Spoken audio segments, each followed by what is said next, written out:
Hello everyone, welcome to Past Preserver. In this video we're going to go over the Bad Boy MZ Mangum.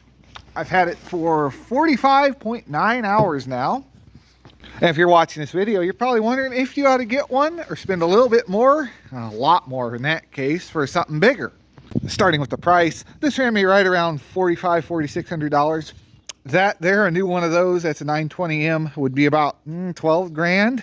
So you're saving quite a bit of money in that regard. Compared to some of the other mowers in this price range, this really is pretty well built. It does have a few issues though.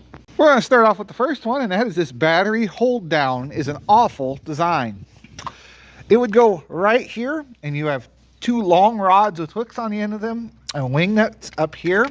And what happens is those wing nuts back out from vibrating all the time. Those rods will go down into your fans here. They'll fall straight down in, and as you can see, my belt is a little frayed up right there from where that rod came down. And it also kind of ate up my fans just a little bit. Not an ideal design. All right, now I just have a piece of string holding it, and really that battery's not going anywhere. So either keep an eye on those wing nuts, put some Loctite on them, or figure out some better way. A bungee strap would do the same thing. Moving on to my next biggest problem, right around 45 hours, my throttle cable broke. This throttle cable has a black plastic line around it, and what had happened was heat got to it right down in here. It wasn't touching anything. I mean, there is a little gap between the muffler and there, but there was enough heat to where this melted in, and it made this line really hard to push. When I went to pull back on it, it decided to not move and snap the wire off. The easiest solution seems to be to take this rubber coating and just cut it off. I did it all the way back to around here. That way there's no rubber coating above the heat. There's a little liner inside of here. Hopefully it doesn't melt. Time will tell. The choke cable is also known for doing this, so I'm going to take this off as well. As an option, you can get a little L bracket with a hole for pulling a yard cart around, but just remember, this here is not the most strong piece of metal in the world. You have two bolts holding it in. Another thing to keep an eye on is your brake cable. They are known for braking, but not the way you want it to. Kind of ironic, isn't it? I did put the foot assembly on this side. All you got to do, I have a video I'll leave below on how to do that. It's just these bolts. You just move it from here to here. My left foot always seems to hurt me, so my right foot has more power. It worked out really good for lifting the deck. That's not something you can do on all mowers. Starting off with the deck size, I went with the 54. You can also get 42, which would have a Briggs single cylinder, or a 48, which will have either this Kohler or a Briggs & Stratton engine. This is a Kohler 7000 series. I've yet to actually have any problems with the engine itself. It seems to run this deck fairly well. I go through pretty thick stuff. No real issues with that. I took care of about 7 acres last year with this thing all by itself. That's why I upgraded. It's going to kill it doing 7 acres. If you have 1 to maybe 2 or even 3 acres, this thing will actually do you quite well. The fuel capacity on this is a huge plus. You have 5 gallons on board. That is a great amount, considering most mowers have like a 2 to 3.5 gallon tank. This thing will give you a gallon to an acre is what I was getting out of it. And I really think that's good bang for your buck. Also helps that you don't have to keep going back to the truck and refilling. This here, you can just fill it once at the beginning of the day. And if you have a small enough yard and you got 5 acres, you might get 5 mows out of one go. The seat, I kind of have mixed feelings on. I'm a tall guy. If you're shorter, this back height really wouldn't be too much of an issue. I kind of wish it was a little taller. It's not holding up the best. As you can see, we're at, like I say, 45.9 hours, and she's starting to rip up. And it holds moisture, even just condensation. You'll have water. You can see the rust from the seat just taking up moisture and wicking it down. I don't know, the design on the seat's okay, I guess. It's more comfortable. Something you would get on a normal riding mower. It's a little Craftsman. But yeah, definitely a lot nicer seat. So let's go ahead and open this up and talk about the deck some. This gives you a nice and easy access to clean your deck out. You got your pulleys right here. Everything is sealed bearings. You don't have to worry about greasing it. There is one thing to keep greased, and it is an arm that's back there. I kind of cleaned it off. It's right there. There's one grease fitting. So every now and then you need to come down here on this side and get to it. But other than that, it's pretty maintenance free. You do have a 5/8 belt for the deck drive, which is really nice because a lot of mowers are using a 1/2 inch. Something even a big commercial mower gives you. I personally am a big fan of this rubber chute. It's super thick, easy to replace. You can rub it up against stuff. And then unlike some other mowers in this category where they have a cutout here for a mulching kit or a bagger kit, you can just fold this up and run with it flat like that. I do wish it had guide wheels in the front. It has guide wheels to the side, but I wish it had a set of wheels up front like this at times. So I find myself always feathering this foot pedal while I'm going over stuff just to make sure I don't hook it on anything. Ground speed on this is 6 miles an hour, which really isn't that bad when you think about what a normal rider goes. You're around 5, 4, 5, somewhere in there. So that's definitely an upgrade. The stickers I have a huge complaint about. They have like a plastic coating over the front of them and they start peeling off. And if you go to pressure wash them, that'll come off. And then it's sticky underneath.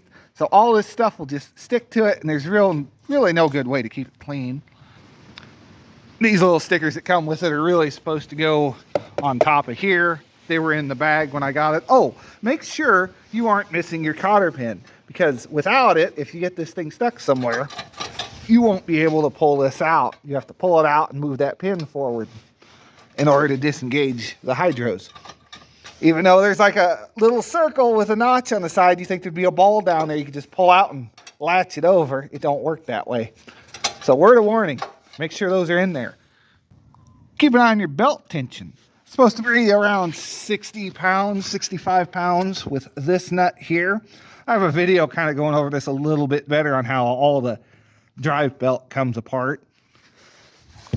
So I'll leave that below for you. As for wiring, electrical, everything is simple. It's all just, you can see it. It's right here. There's your fuse box. Right here, this here 4 bolts, and you can pop this panel up and get to anything underneath it. You need to swap a key switch out. This here is for an electric deck lift option. I personally would just stick with the manual foot lift. I mean, if you're going over a bump or something, you need to lift the deck up. You're going to be even quicker with that thing than waiting on the motor to pick that deck back up. So if you want to add lights or something, there's a perfect hole to put a switch in. Comes with an hour meter that doubles as a tachometer.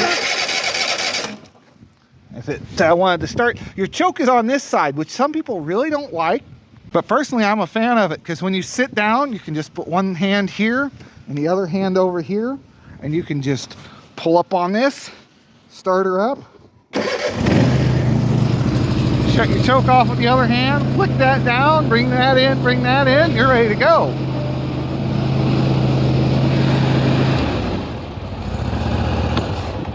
Oh, right. As you can see, it doubles the tachometer.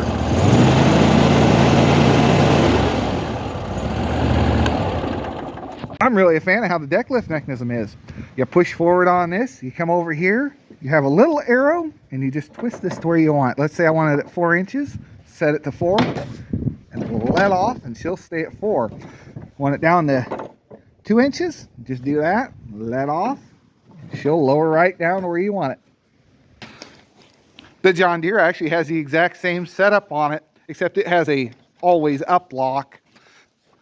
This one doesn't have that, but all you got to do is set it to its highest setting and just flip it around to 4.5, and your deck will be stuck up so you can service it, clean under it, or get onto a trailer. While we're here on the operator station, you have an easy view of how much fuel you have. I love that. Another thing the commercial mower does. Same idea, same spot.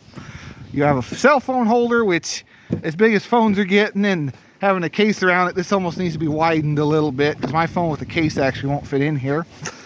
And a cup holder, which is kind of garbage. It's things seem to like to fall out of here. I wouldn't put too much you don't want to lose in here. There is a drain, so water won't pool up in here, which is a good idea. Nice big fuel cap, easy to fill it. Fuel lines are right there if they need replaced. Everything on this to fix it is fairly simple. Now, how does it do on hills? Well, with the stock tires and no foam filling in the front, I really don't recommend it for, it'll do a gentle slope, don't do too much of an angle. This here will actually do a fairly decent slope with these tires, especially with this extra weight in the front end doesn't want to come off the ground. So it's okay for hills, just be very careful. You don't have a roll bar, you don't have a seat belt. Another reason I bought this, it has a seat belt and a roll bar, so if something happens, I'll at least be safe. Moving on to the hydros, which are my biggest complaint. These things are non-serviceable. You basically run them till they die. There are forums and people talking about you can take them apart or take them and turn them upside down, drain them out the vents, and no one's going to do that. Most people, I'm trying to get a shop going here. I'm not going to do that to this. It's going to run until it dies. I really just can't see putting that much time into it. If you want to see a video on doing that here in the next couple years, let me know, but I really just don't think it's worth my time, especially when I have something that has drains right here, the filter's right there on both sides. I can just drain this and fill the tank up and be ready to go. And these hydro gears just don't do that. Boy, if they did, that would be great. The drive belt itself is a 1/2 inch. And like I say, it jumped off on me in the other video because I think partially because that rod came down, kind of messed it up and messed up the flow of things down here. And I went ahead and retensioned this a little bit tighter. So everything's been working pretty good so far. Changing your oil is super easy on this though. You got a hose that comes down here. Just make sure you put a wrench here and a wrench here. Don't just try twisting it off there. Checking your oil is super simple. It's just right here. And so is checking your air filter. You just flip these two out. I need to get a new air filter for this. And you just pop that off and you can pop a new one on. Close them up. So should you buy this or should you buy something a little bit cheaper? Well, how big a yard do you have? How long do you want it to last? Is it really rocky? Because this deck can put up with a really rocky environment. It won't beat it up like a stamp deck. Are you doing multiple acres? Is it really thick grass? That's another thing to ask yourself. One of the places I was doing was super thick grass. This thing only has a 23.5 horse Kawasaki engine on it, but it can put up with super thick grass pushing a 60-inch deck, where this one struggles a little bit more. I kind of had to double cut some of it. It was some really good commercial grass. It cuts up nice, but it's a little harder on the mower. If you're a homeowner with a small yard, definitely go for it. If you're someone that's getting more into acreage, like 2-3 acres, maybe think about one of the ones that would go in between these two for a couple thousand more. I don't really have anything to show off for an in-between mower, but this really isn't one either. It's kind of more commercial too, but something like that. Not one of these though. These are Super Ace Pro lines. Don't bother with it. You can't hardly find parts for them anymore. If you decide to look at used stuff, definitely check it over. Be thorough with it, because you don't have to go buy a brand new mower. A used one will do you pretty good too. This one's got almost 3,000 hours on it.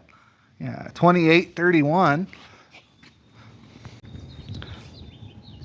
Every now and then a big commercial unit will come up and that'll blow this thing out of the water. Just don't get something that's too big for your yard. I've got a lot of soft spots. This here will sink and this here will sink. Which one are you going to have a better chance of getting out? This one. Because I had that one stuck. I ended up hurting my back trying to get that thing out. It's getting a winch mounted on it. So hit subscribe. We're going to mount a winch on that. So let me know what you think of this mower. I've gotten mixed reviews. Some people say it's a beast. Some people say it's garbage.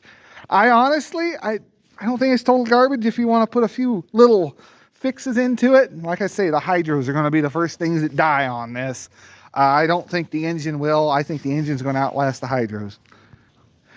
Now leads me to another thing. In the future, when these things do go out, would you guys like to see, if you're watching this like 5 or 6 years from now and this thing's failed me, would you guys like to see this thing get bigger hydros that are serviceable? Because I'd really like to do that. I really like this whole platform. It's pretty heavy built. I like the mower overall. I just like to do some upgrades to make it last a little longer. So overall, I do kind of recommend this if you're looking for something that should last you a long time, because most people aren't putting 40 hours a year on it. So I think that's going to do it for this video. If you have any questions or any comments or concerns or want to see how something goes together on this, I can try and help you to a point. I don't want to go tearing this mower all apart. I kind of need the pair of them for what I'm doing. But yeah, we'll be doing updates on the channel as this goes through issues and things come up. So we'll see you in the next one. Thanks for watching. Have a great day and subscribe for more.